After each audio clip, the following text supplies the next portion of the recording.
जहांगीरपुरी की उस सड़क पर जहां पर बुलडोजर चला। 3 घंटे तक ऑपरेशन ये पूरा चला है और उस दौरान कई सारे इलीगल कंस्ट्रक्शन गिराए गए। उसी एक बुलडोजर में इस वक्त हम मौजूद हैं जिस बुलडोजर के जरिए 3 घंटे तक ये पूरा ऑपरेशन चला है एमसीडी का। बड़ी खबर यह है कि मस्जिद के सामने 12 अवैध दुकानें वहां पर तोड़ी गई हैं। कई सारे इलीगल स्ट्रक्चर को नेस्तनाबूद किया गया इसी बुलडोजर के सहारे। और बुलडोजर किस तरीके से एक सियासी टूलकिट बन चुका है। अगर दंगाइयों के खिलाफ कार्रवाई होते दिखाना है, अगर सरकार को खुद की इमेज सख्त दिखानी है, या फिर अगर ये दिखाना है कि जो पत्थरबाजी गैंग है उसके खिलाफ सरकार कड़ी कार्रवाई कर रही है, जीरो टॉलरेंस की पॉलिसी चल रही है, तो उसके खिलाफ ये एक बड़ा एक्शन करते हुए सरकार खुद को दिखाना चाहती है। तो बुलडोजर का इस्तेमाल हुआ है। जहांगीरपुरी में जहां से पत्थर चले वहां बुलडोजर चले। सुप्रीम कोर्ट के आदेश के बाद हालांकि बुलडोजर पर रोक जरूर लग गई, यथास्थिति सुप्रीम कोर्ट ने बनाने के लिए कह दिया, लेकिन तब तक 3 घंटे तक यहां पर बुलडोजर गरजते रहे। कुछ लोगों ने विरोध भी किया। लगातार देखिए अलग अलग पार्टियों ने इसका विरोध किया। लेफ्ट पार्टी की बातचीत कर लें, कांग्रेस पार्टी की हम बातचीत कर लें, राहुल गांधी ने भी ये कह दिया कि नफरत का बुलडोजर नहीं बल्कि पावर प्लांट लगना चाहिए। लेकिन सवाल तो ये उठता है कि आखिरकार अगर सख्त कार्रवाई करनी है जो दंगाई हैं या फिर पत्थरबाजी गैंग हैं जो सामाजिक समरसता या फिर धार्मिक समरसता को बिगाड़ने की कोशिश कर रहे हैं, तो सरकार उनके खिलाफ अगर कोई सख्त रवैया अपनाती है उसके वजह से दूसरी पार्टियों का ऐतराज क्यों है? क्या ये सिर्फ और सिर्फ अपीजमेंट की पॉलिटिक्स है जिसके जरिए अपनी सियासत को एस्टेब्लिश करना चाहती है? सारे मेहमान इस वक्त हमारे साथ जुड़े हुए हैं। वेदभूषण जी है, अजय उपाध्याय हैं, PR चौहान जी भी है। डॉक्टर अजय उपाध्याय, मैं आपके पास आता हूँ। आपने थोड़ी देर पहले जिक्र किया कि सब कुछ एक तरफा हो रहा है। सर, डॉक्टर मनमोहन सिंह प्रधानमंत्री, उन्होंने कहा था कि इस देश के संसाधनों पर पहला हक माइनॉरिटीज का है। बांट तो सर आपने बहुत पहले दिया था। देखिए राकेश जी, पहली बात तो मैंने ये नहीं कभी कहा कि एक तरफा है या दो तरफा है। ये नफरत के को मिटाने के नाम पर आप नफरत फैला रहे हैं, ये तरफा है। ये सरकार का काम नहीं है नफरत फैलाना। गलत है कि सही, ये सरकार का काम है ना। अगर आप अब ये कह रहे हैं कि ये एक तरफा कार्रवाई नहीं है, कार्रवाई आज की सही है कि गलत है, ये बताइए। राजेश जी, राकेश जी, अब सुनेंगे उत्तर भी सुनना आप सीखिए जरा। एक तरफा मत बोलिए।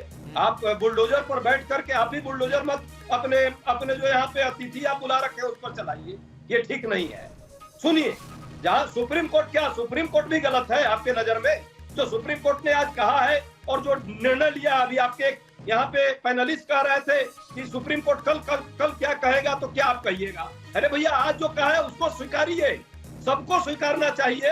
शांति स्थापित होनी चाहिए, अमन चैन रहेगा, तब राकेश जी आप भी और हम भी रहेंगे। अजय जी, मैं लौटूंगी आपके पास। अजय जी, मैं लौटूंगी आपके पास और ये जानने की कोशिश करूंगी सर, ये जानने की कोशिश भी करूंगी कि ये श्रद्धा का भाव कोर्ट पर, ये श्रद्धा का भाव कोर्ट पर हमेशा रहता है ना, हर फैसले पर रहता है। कुछ फैसले में आपको ऐसे गिनाऊंगी, हालांकि ये फैसला नहीं है, कल सुनवाई होगी उसके बाद फैसला होगा। उनसे सवाल है मेरा, असलम से अंसार, ये साजिश की और कितने किरदार और कहां तक इसके तार, इसकी पूरी जिम्मेदारी सरकार की है। आरती जी, इन दंगाइयों को चिन्हित करके सजा दिलाने की जिम्मेदारी सरकार की है। आखिर बिल्कुल जिम्मेदारी पूरी की जाएगी। क्यों नहीं निकाल सकता ना रामनवमी की यात्रा, क्यों नहीं निकल सकती हनुमान जयंती की यात्रा? ये असलम से अंसार तक कितने किरदार अभी बाकी हैं जिनको एक्सपोज करके, जिनको अपने ठिकाने तक पहुंचाना जरूरी है। आरती जी, इनके तार तक पहुंचा जाएगा, इनकी साजिश तक पहुंचा जाएगा। अजय जी, सर्टिफिकेट अपने पॉकेट में रखिए सर, जरूरत नहीं है मुझे। सवाल आपसे और आरती से दोनों से किया है मैंने। सर्टिफिकेट मत बांटा करिए एंकर को। जो सामाजिक समरसता खराब करते हैं उनको उनके अंजाम शांति का और अमन चैन रहने दीजिए देश में। सुप्रीम कोर्ट के निर्देश को भी मानने वाले लोग नहीं है। जाना चाहिए, दुख लग रहा है सुप्रीम कोर्ट की बात को भी मानने पर इन लोगों को। अजय जी, अमन चैन रखने की जिम्मेदारी जिनकी है ना, चैन के लिए आरती जी को बोलने दीजिए, फिर मैं आपके पास आऊंगी। आरती जी को बोलने दीजिए सर। अभी भी आपको प्रश्न पूछने की लॉ एंड ऑर्डर जो है वो केंद्र का विषय है। सर, सरकार से सवाल कर रही हो तो आपको तकलीफ हो रही है। किस प्रकार सरकार से ही सवाल करूंगी ना कि साजिश के किरदारों को कब तक खंगाला जाएगा। रुक जाइए अजय जी, थोड़ा रुक जाइए, सब्र कीजिए। आरती जी को बोलने दीजिए, थोड़ी आवाज डाउन।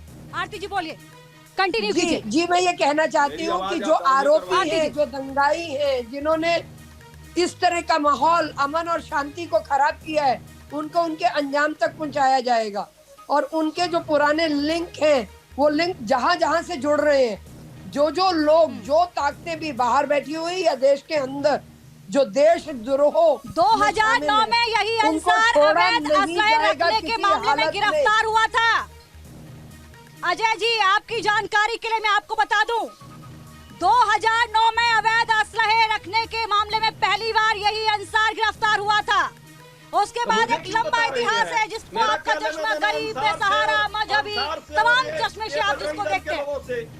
नहीं, बजरंग दल के 2009 का जिक्र कर रही हूँ मैं। क्या लेना देना? थोड़ा सा इसको पॉइंट कर लीजिए, आप समझ जाएंगे। उपद्रवियों को आप कुछ लोग सपोर्ट कर रहे हैं जी। सुप्रीम कोर्ट को भी मानने को तैयार आप लोग नहीं है। यही चाह रही हूँ मैं कि आप ये तो पाएंगे कम से कम। डिबेट आए ना कि सुप्रीम कोर्ट ने क्यों रोक लगाई है, इस तरह से क्यों बातें हो रही है, पूरे देश में दंगा कराना क्यों चाहती है भाजपा सरकार में रह करके, और कुछ उपद्रवियों के साथ मिली हुई है।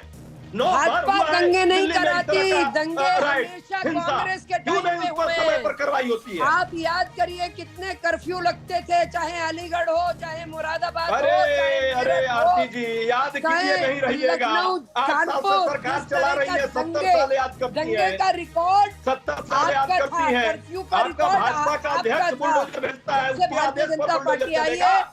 भाजपा का अध्यक्ष का एक काम रह गया है क्या? और जो देशद्रोही है, राष्ट्र के खिलाफ काम कानून करेगा, व्यवस्था अपना राष्ट्र काम करेगी। किसी भी तरह से नुकसान पहुंचाएगा, शर्म भी नहीं है जान आप का लोगों या में। माल का इतना सत्ता के लिए इतना आप लोग इतना अंदर तक चले गए हैं। पुलिस के जवानों को, मेरे दिल्ली पुलिस के ऑफिसर को अगर हाथ लगाया जाएगा तो उसका हाथ तोड़ दिया जाएगा। अगर पत्थर उठाया जाएगा तो उसे बख्शा नहीं जाएगा, बख्शा नहीं जाएगा। कि बिल्कुल गलत बात है।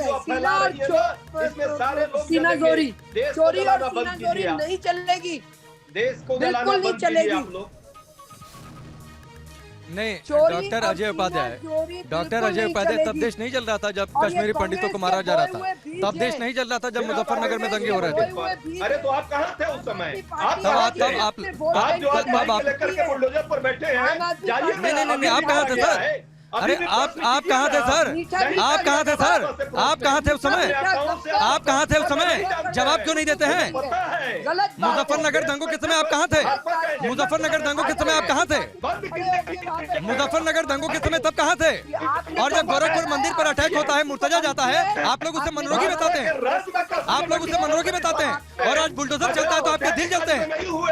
आज जब बुलडोजर चलता है तो आपके दिल जलते हैं। अंदाज बंद कीजिए, आवाज डॉक्टर अजय कीजिए, अंदाज बंद कीजिए अपना। आपको सब देश जान रहा है। नहीं, आपकी आवाज नहीं बंद कर रहे हैं। आपका बस चले ना तो आप हमें सवाल हमारे मुंह में ठूसने लगे। आप कहें कि ये सवाल पूछे तो आपकी सवाल हम पूछे। आप नहीं, हिजाब हम नहीं लगाते हैं सर। हिजाब की आड़ में आप लोग छिपते हैं। हिजाब की आड़ में आप लोग छिपते हैं। देश तब नहीं जलता है जब कोई हिंदू मारा जाता है। नहीं, देश तब नहीं जलता है आपके हिसाब से। देश तब नहीं जलता है, देश तब नहीं जलता है जब आप एक वर्ग का हक पुख्ता कर देते हैं इस देश के संसाधनों पर, तब देश नहीं जलता है। ये भाजपा का प्रदेश अध्यक्ष से बुलडोजर भेजा है, ये सरकार नहीं भेजी है। अरे डॉक्टर अजय उपाध्याय, नहीं, आप भी डॉक्टर अजय उपाध्याय, हमारा चैनल किसी पार्टी के एजेंडे को नहीं चलाता होगा। आपकी पार्टी अपने एजेंडे पर चैनलों से बातचीत करती होगी। हमारा चैनल किसी पार्टी के एजेंडे को नहीं चलाता है। समझ गए ना डॉक्टर अजय उपाध्याय? और देश आपकी इस अपीजमेंट पॉलिटिक्स को देखकर उत्तर प्रदेश के हाल के चुनावों में पूरे देश में अब आपकी स्थिति वोट बैंक के तौर पर क्या है? लेकिन इस तरह से देश को तोड़ने वालों के साथ मत होइए। आज देश के तोड़ने वालों के साथ आप लोग सुनिए डॉक्टर अजय उपाध्याय, नहीं, देश तब नहीं टूट रहा था। जब कश्मीरी पंडित मारे गए तब देश नहीं टूट रहा था। आप राम के अस्तित्व को नकार रहे थे तब, आप राम के अस्तित्व को नकार रहे थे तब बहुसंख्यकों की भावनाएं नहीं आहत हो रही थी। आपके चेहरे को देश देख रहा है और यही वजह है। सुनिए डॉक्टर अजय, नहीं, डॉक्टर अजय उपाध्याय, यूपी चुनाव में कितनी सीट आई सर आपको? यूपी चुनाव में कितनी सीट आई? नहीं, सुप्रीम कोर्ट ने ना डॉक्टर अजय उपाध्याय मिसकोट मत करिए। इसी सुप्रीम कोर्ट में आपके नेता को माफी मांगनी पड़ी। सुप्रीम कोर्ट ने ये नहीं कहा कि बुलडोजर नहीं चलेगा। सुप्रीम कोर्ट ने फिलहाल रोक लगाई है। और अजय उपाध्याय जी जरा सुन लीजिए, राकेश में आ रहे हो। Doctor Ajay Upadhyay, supreme court ने एक मिनट, लक्ष्मी एक सेकंड जाइए, लक्ष्मी एक सेकंड रुक जाइए, लक्ष्मी एक सेकंड रुक जाइए, लक्ष्मी एक सेकंड। डॉक्टर अजय उपाध्याय ऐसे नहीं जा सकते, डॉक्टर अजय उपाध्याय ऐसे नहीं जा सकते। वेदभूषण जी, मेरा सवाल सर आपसे तोड़ना चाहते हैं। ठीक है वेदभूषण जी, वेदभूषण जी, ठीक है मैं लौट रही हूँ अजय जी, मैं लौट रही हूँ, लेकिन बहुत आसान है, बहुत आसान है कि आप चैनल को बांट दीजिएगा, आप दंगाइयों को मजहबी में बांट दीजिएगा, आप जो है इस तरीके की कितना मिसकोट करेंगे आप अजय उपाध्याय? इसी सुप्रीम कोर्ट में आपके नेता राहुल गांधी को जाकर माफी मांगनी पड़ी, कितना मिसकोट करेंगे? बोल दीजिए कि नहीं माफी मांगी राहुल गांधी ने, बोल दीजिए कि नहीं माफी मांगी राहुल गांधी ने, बोल दीजिए कि राहुल गांधी ने माफी नहीं मांगी। एक मिनट लक्ष्मी रुक जाइए, डॉक्टर अजय, लक्ष्मी एक मिनट, डॉक्टर अजय बोलिए राहुल गांधी ने माफी मांगी कि नहीं? में आप नफरत फैला रहे हैं। डॉक्टर नफरत मत फैलाइए, नफरत मत फैलाइए। देश रहेगा राहुल गांधी ने तब माफी मांगी कि राकेश नहीं? पांडे रहेंगे और अजय उपाध्याय रहेंगे। राहुल गांधी ने माफी मांगी कि नहीं? देश रहेगा तब अजय उपाध्याय डॉक्टर अजय उपाध्याय राहुल गांधी ने माफी मांगी कि नहीं कोर्ट में? रहेंगे राहुल गांधी ने माफी मांगी कि नहीं कोर्ट में? आज सुप्रीम कोर्ट ने क्या कहा? सुप्रीम कोर्ट ने क्या कहा? सुप्रीम कोर्ट ने कहा यथास्थिति बनाइए, यथास्थिति बनाइए, आगे सुनवाई करेंगे, फिर तय होगा कि कार्रवाई होगी कि नहीं होगी, फिर तय होगा बुलडोजर चलेगा कि नहीं चलेगा। आप अपीजमेंट पॉलिटिक्स पर उतरिए, सुप्रीम कोर्ट को मिसकोट करना बंद कर दीजिए। भाजपा का भेजा बुलडोजर नहीं है, भाजपा का भेजा बुलडोजर ये नहीं है, बैठे हैं। ठीक है डॉक्टर अजय, बोलिए सुप्रीम कोर्ट ने माफी मांगी। जब ऐसी सियासत अतिक्रमण हटाने के मामले में भी इनको मजहब में, सियासत में, धर्म में बांट देती है, कितना मुश्किल होता है प्रशासनिक अमले के लिए उस दौर में कार्रवाई करना। नहीं, आपका चेहरा देश देख रहा है डॉक्टर अजय उपाध्याय, पूरा देश देख रहा है, पूरा देश देख रहा है। इसीलिए वोट बैंक कहाँ है आप लोगों का? जरा जो समीक्षा में चलती है देखिए कितनी वोट, एजेंडा मत चलाइए। देश के लोगों को शांति चाहिए, आप लोग अशांति फैलाने में सहभागी हो रहे हैं, अपराध कर रहे हैं, अपराध देश देख रहा है, अपराधी है आप लोग। नहीं, आपकी सियासत की कलई खुल रही है इसलिए बेचैनी है। हो गया सर, हो गया सर, हो गया। एक तरफा पॉलिटिक्स, ये भाषण का मंच नहीं है अजय जी, आपकी कलई खुल रही है, थोड़ा रुक जाइए। ये बेचैनी आपको इसीलिए है, ऊपर हो गए हैं, कलई मेरी इसीलिए बेचैनी आपको डॉक्टर अजय उपाध्याय परेशानी। आप लोग समझते हैं डॉक्टर अजय, आप लोग समझते हैं मालिक, आप लोग समझते हैं इसीलिए आपके नेता राहुल गांधी जाकर माफी मांगते हैं। आज आप कहिए कि राहुल गांधी ने माफी नहीं मांगी थी सुप्रीम कोर्ट के द्वारा भेजा हुआ बुलडोजर पर बैठे सुप्रीम हुए कोर्ट में माफी मांगी कि नहीं आपके नेता ने? अरे बताइए ना, आपके नेता ने सुप्रीम कोर्ट में जाकर माफी मांगी कि नहीं?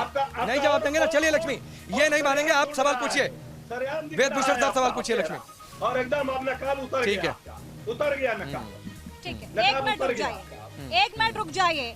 ठीक है, जरा अजय जी की मैं पीसीआर से रिक्वेस्ट करूंगी, अजय जी की थोड़ी सी आवाज डाउन कर दीजिए, क्योंकि ये कोई भाषण का मंच नहीं है, ये डिबेट है और डिबेट में सवाल और तर्कों के आधार पर जवाब दिया जाता है। अजय जी जरा संभल कर रहिए, और थोड़ा सा मेरा अनुरोध है आपसे कि चैनल या एंकर को सर्टिफिकेट देने से पहले जरा खुद के कॉलर को देखिए और खुद पर मंथन कीजिए। एंकर अपना काम बखूबी निभा रहा है, चैनल अपना काम बखूबी निभा रहा है। यहाँ धूप में बैठकर सुबह से लेकर अब तक ग्राउंड रिपोर्टिंग कर रहे हैं, एसी में बैठकर ट्वीट करने की राजनीति यह हमारा काम नहीं है। ग्राउंड जीरो पर मैंने देखा है कि मस्जिद पर अगर बुलडोजर चलाए तो मंदिर पर भी बुलडोजर चलाए। ये आपकी निगाह है, आपका चश्मा, आपकी सियासत इसको नहीं देख पाएगी जनाब, नहीं देख पाएगी। यही समस्या है आपकी सबसे बड़ी। निकाल के सर्टिफिकेट आप एंकर को, चाहे राकेश या लक्ष्मी या अन्य को आप दे देंगे, लेकिन सर्टिफिकेट कभी खुद को भी दिया करिए कि कौन सी सेक्युलरिज्म की परिभाषा आप लिख रहे हैं। ये कौन सा सेक्युलरिज्म की परिभाषा आप लिख रहे हैं कि वही बुलडोजर जब मस्जिद में चलता है तो आपको दिखता है, मंदिर पर चलता है तो आपकी आंखों पे काली परत जम जाती है। लौट रही हूँ, वेद प्रकाश जी मेरे साथ जुड़े हैं, सवाल मेरा उनसे। वेद प्रकाश जी, अगर किसी अतिक्रमण को हटाने पर कार्रवाई होती है, उसको मजहबी रंग या फिर धार्मिक रंग या फिर इधर उधर का रंग देने की कोशिश क्यों की जाती है? सवाल ये है कि क्या नहीं लगता, एक बार नहीं सोचना चाहिए कि जो पुलिस के आला अधिकारी, जो वर्दी वहाँ लहूलुहान हो जाती है, उसके लिए ऐसे सियासतदानों के बयान क्या परिस्थितियां पैदा करते होंगे वहाँ पर कार्रवाई करने में? लक्ष्मी, आप लोग मौके से रिपोर्ट कर रहे हैं। अभी जो प्रवक्ता बोल रहे थे उनको तो आप पर भी विश्वास नहीं है। अभी सुप्रीम कोर्ट का कल कोई आदेश आ गया तो उनके लिए ये भी बहुत बड़ी प्रॉब्लम होगी। और आपने क्लियर कर दिया कि मंदिर के पास भी डिमोलिशन को किया गया है और मस्जिद के पास भी किया गया है। मस्जिद की आड़ में जो कॉमर्शियल कॉम्प्लेक्स आपके टेलीविजन पर दिखाई दे रहा है, जहाँ पर 25 गज की कॉलोनी है, ये बता सकते हैं कि 25 गज का प्लॉट है या 400 गज का है? ये शायद इनको फीता लेकर जाना पड़ेगा, ये एसी के अंदर बैठकर बात कर रहे हैं। दूसरी बात, ये मिस इन्फॉर्मेशन चलाई जा रही है, ये डिमोलिशन सिविक अथॉरिटीज एमसीडी कर रही है, पुलिस का काम है उनको कानून को मेंटेन करना, लॉ एंड ऑर्डर प्रोवाइड करना। अभी तलवार की बात आपके चैनल पर आ रही थी, मैं जिम्मेदारी से कहता हूँ आर्म्स एक्ट में तलवार का जिक्र नहीं है। अभी आपके श्रीवास्तव जी बोल रहे थे तलवार लेकर आए हुए थे, तलवार ऑफेंस नहीं है। चांदनी चौक में रकाबगंज गुरुद्वारे पर, शीशगंज गुरुद्वारे पर तलवारें अभी आप खरीद सकते हैं ले आकर। एक चीज और ऐड करना चाह रही हूँ सर, पुलिस अगर कार्रवाई करे तो इनको परेशानी, लेकिन वही खाकी वर्दी अगर खून से लथपथ होकर हॉस्पिटल में पड़ी होती है तो संवेदना के दो शब्द नहीं निकलते सियासत के मुंह से सर। वो पुलिस जब वो वर्दी जब खून से लथपथ होकर हॉस्पिटल में पड़ी होती है तो सियासतदानों के लफ्ज नहीं निकलते। अतिक्रमण हटाया जाता है तो उसमें इनका चश्मा, धर्म, सियासत सब देख लेता है। मैं राजनीतिक आदमी नहीं हूँ, मैं पूछना चाहता हूँ कौन कौन सी पार्टी के आदमी हमारे आदमियों को देखने गए थे जब वो इंजर्ड थे? क्या उनके मुंह में दही जम गई है? क्यों नहीं बोलते पुलिस वालों की वर्दी पर खून लगा है? जब हमारे आर्मी के जवान कश्मीर के अंदर पत्थरों से शहीद होते हैं, मरते हैं, तब उनके बारे में नहीं बोलते। इनके दिमाग में पता नहीं क्या चल रहा है, और यही वजह है कि ये जमीन के नीचे जा रहे हैं। इनकी मजबूरी है, ये खत्म होने की निगाह पे अपने पैरों में खुद कुल्हाड़ी मार रहे हैं। मैं इसीलिए कह रही हूं सर, कानून को अपना काम करने दीजिए, सियासत अपना काम करती रहेगी। जाहिर है कि अगर दंगाइयों का इलाज बुलडोजर है या कानून या फिर कोर्ट, ये तय कर लीजिए, लेकिन सवाल ये है कि देश में शांति जरूर होनी चाहिए, कानून व्यवस्था का राज होना चाहिए। सर बहुत धन्यवाद आपका मेरे साथ जुड़ने के लिए, बहुत बहुत शुक्रिया सभी मेहमानों का मेरे साथ जुड़ने के लिए। ग्राउंड जीरो, जहांगीरपुरी के ग्राउंड जीरो से सुबह से लेकर अब तक हम लगातार न्यूज नेशन पर बड़ी कवरेज आपको दिखा रहे हैं। सच्चाई की हर तस्वीर, सच के साथ अनकट तस्वीर हमने आप तक पहुंचाई है, और इसीलिए कहते हैं हम कि जिम्मेदार चैनल की होने की हर जिम्मेदारी हम निभाते हैं। एसी कमरे में बैठकर ट्वीट करके जो सियासत करते हैं वो कभी ग्राउंड जीरो पर आकर देखें तो शायद वो सर्टिफिकेट देना चैनल और एंकर को बंद हो जाएंगे। बहुत शुक्रिया, बहुत धन्यवाद, नमस्कार।